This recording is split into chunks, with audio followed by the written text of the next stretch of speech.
मित्रांनो, मॉमचा धाबा या यूट्यूब चॅनलवर तुम्हा सर्वांचं मनापासून स्वागत। आता श्रावण महिना सुरू झालेला आहे आणि श्रावण महिन्यामध्ये सर्वात प्रथम सण येतो तो नागपंचमी। कोकणामध्ये नागपंचमीला स्पेशल असा पारंपरिक पदार्थ केला जातो, पातोळे। पातोळे बनवण्यासाठी पातोळे जे असतात ते हळदीच्या पानामध्ये बनवले जातात। मग आपण इथे ही बघा हिरवीगार हळदीची पानं घेतलेली आहे स्वच्छ धुवून। तर मग आज आपण पातोळे कसे बनवायचे ते बघणार आहोत। चला तर मग सुरू करूया पातोळ्याची रेसिपी। ओल्या नारळाचा किस घेतलेला आहे, गूळ घेतलेला आहे, वेलची पूड, काजू आणि हे तांदळाचं पीठ। तर सर्वात प्रथम आपण सारण बनवायला घेऊया। गॅसवर कढई ठेवायची। कढईमध्ये 1 चमचा टाकायचं, ओल्या नारळाचा किस, त्यानंतर गूळ, हे जे मिश्रण आहे ते व्यवस्थित परतून घ्यायचं, ढवळून घ्यायचं। गूळ चांगला विरघळला पाहिजे।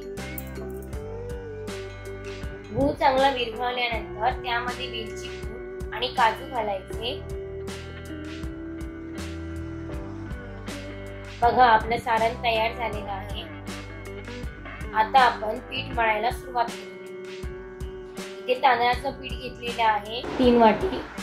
त्यामध्ये 1 चमचा मीठ, योग्य ते पाण्याचे प्रमाण वापरून आपण तांदळाचं पीठ मळून घ्यायचं चांगलं आणि त्यानंतर त्याला तूप लावायचं। तूप लावून चांगलं मळून घ्यायचं। बघा अशा प्रकारे आपलं तांदळाचं पीठ जे आहे ते मळलं गेलं पाहिजे। त्यानंतर आपण इथे पातोळे जे असतात ते उकडीचे असतात, मग त्यासाठी आपण टोपामध्ये पाणी घेतलेलं आहे आणि जे आपण चाळण घेतलेली आहे त्याला तूप लावलेलं आहे। आता आपण पातोळे बनवायला सुरुवात करूया। आपलं सारण पण तयार आहे आणि पीठ पण मळून झालेलं आहे। प्रथम हळदीचं पाणी घ्यायचं आणि त्यावर आपण जे पीठ मळलंय त्याचा एक गोळा उभ्या पद्धतीने थापून घ्यायचा आहे। बघा तुम्ही व्हिडिओ मध्ये बघू शकता कशा प्रकारे थापायचा ते। अशा प्रकारे जो गोळा आहे तो व्यवस्थित पातळ थापून घ्यायचा व्यवस्थित हळदीच्या पानावर। पातोळे जे आहे ते पातळच ठेवायचे। त्याचं जे पीठ आहे त्याचं जे आपण जो तांदळाचं पीठ घेतलेलं आहे थापायला ते थापून झाल्यानंतर त्यामध्ये आपण जे सारण बनवलेलं आहे, स्टफिंग बनवलेलं आहे ओल्या खोबऱ्याचं, ते घालायचं आणि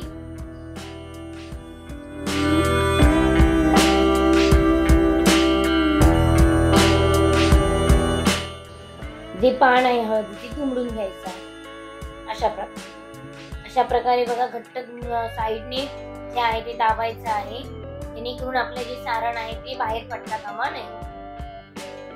मी परत एकदा बघू शकता कशा प्रकारे पातोळे बनवायचे ते। पातोळे हा जो प्रकार आहे तो पारंपरिक पदार्थ आहे आणि तो कोकणामध्ये मोस्टली नागपंचमीच्या दिवशी बनवला जातो। तुम्ही पुन्हा एकदा बघा पातोळे कसे बनवायचे ते। हलक्या हाताने पिठाला दाब द्यायचा आणि पसरून घ्यायचं पीठ।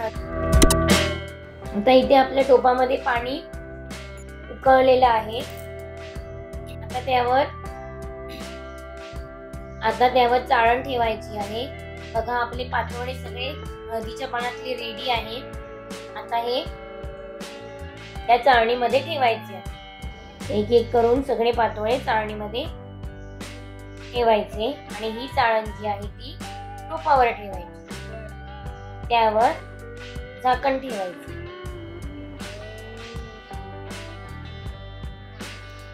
ह्या पदार्थाला जास्त सामग्री लागत नाही, फक्त तुम्हाला पातोळे बनवायचं कौशल्य आलं पाहिजे। बघा आपले पातोळे तयार झाले आहे। हळदीच्या पानातले उकडलेले पातोळे खूप हेल्दी पदार्थ आहे हा,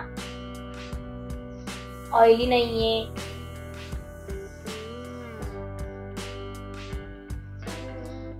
अशा प्रकारे जेव्हा आपण खात असतो त्यावेळी ही हळदीची पानं जी आहेत ती बाजूला काढून घ्यायची.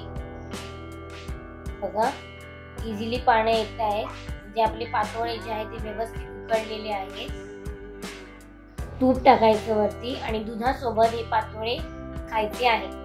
बघा किती मऊ झाले आहेत पातोळे. ही रेसिपी तुम्ही घरी नक्की ट्राय करा. तुमच्याकडे तुमच्या प्रदेशामध्ये या पदार्थाला काय म्हणतात हे कमेंट बॉक्स मध्ये नक्की कळवा. असेच आमचे व्हिडिओ बघत राहा. चॅनलला सबस्क्राईब करा, लाईक करा, शेअर करा. व्हिडिओ बघितल्याबद्दल धन्यवाद.